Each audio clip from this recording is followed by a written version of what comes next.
The Dajjal shall try to strip God of all of his divine attributes and claim them for himself. This arrogance is also the way of the Freemasons, who are engaged in replacing the laws of God with those that are man-made and claiming justice across the land, using technology to monitor all that you do, trying to see and hear everything, using genetics to alter and to improve the creation to reach their false standards. Their arrogance knows no bounds, and they obey no law but that of their own making. These are the forerunners to the Dajjal. These are the Freemasons.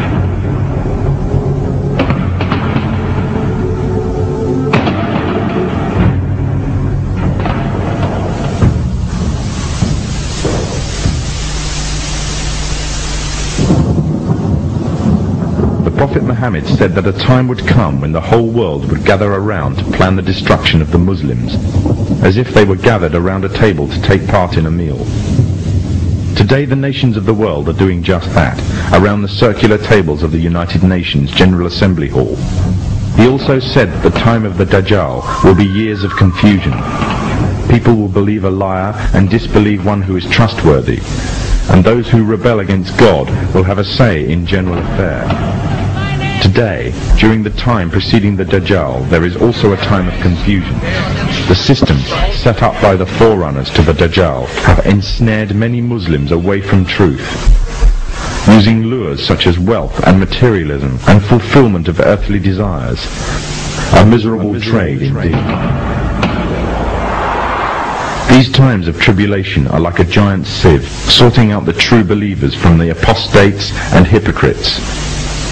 Many have adopted the lifestyle and philosophy of the Dajjal system, retaining perhaps only their Muslim names or clothing, wearing them like a badge to their identity, and in every other way embracing wholeheartedly the system that is being used to eradicate Islam.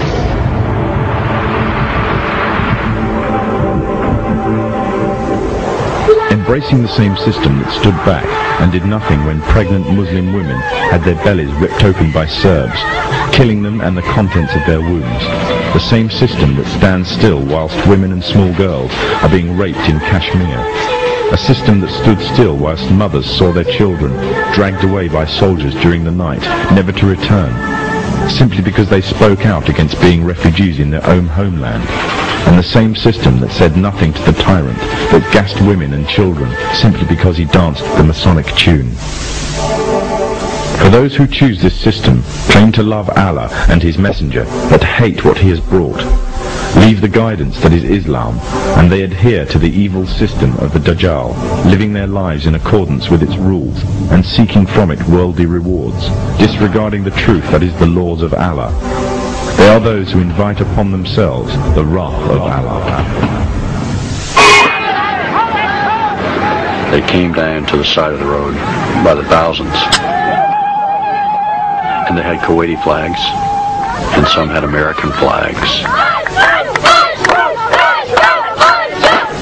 The forerunners to the Dajjal have set up this system to destroy Islam, either directly, through military and economic coercion, or indirectly, using ideological warfare. They have divided and conquered, instilling diseases such as nationalism and racism into the heart of the Ummah. Their biggest fear is Muslim unity and revival of the message brought by the last prophet to mankind, and everything they do is geared to prevent this. They have manipulated Muslims, setting up and promoting divides. They have installed their own universal language, compelling all to learn or be shut out, and reducing Arabic to secondary and inferior language in society. And what they have used most to keep the Muslims at bay is oil.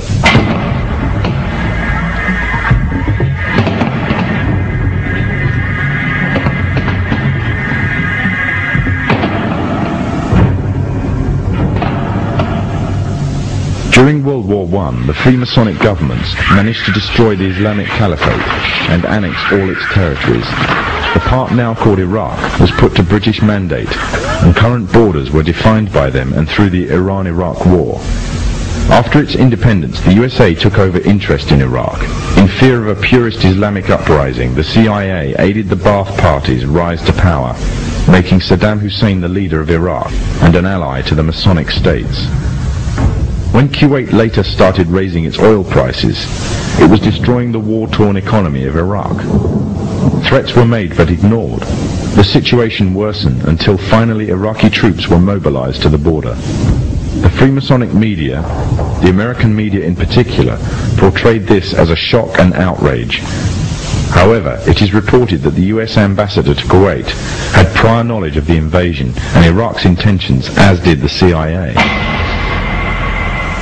After the Gulf War, Saddam is still alive, and Kuwait has been liberated.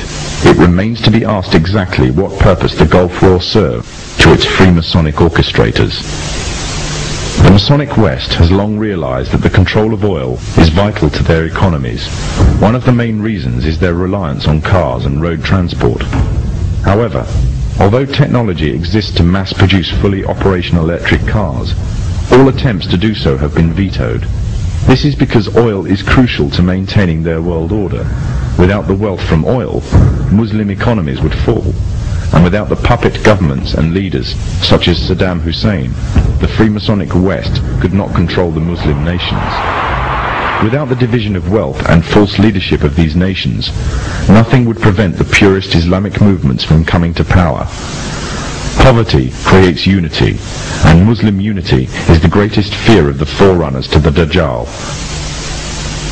The Gulf Wars served many purposes: to promote Western unity, to create divides amongst the Muslim nations, to act as a testing ground for an entire arsenal of military weapons and cocktails of chemicals and drugs.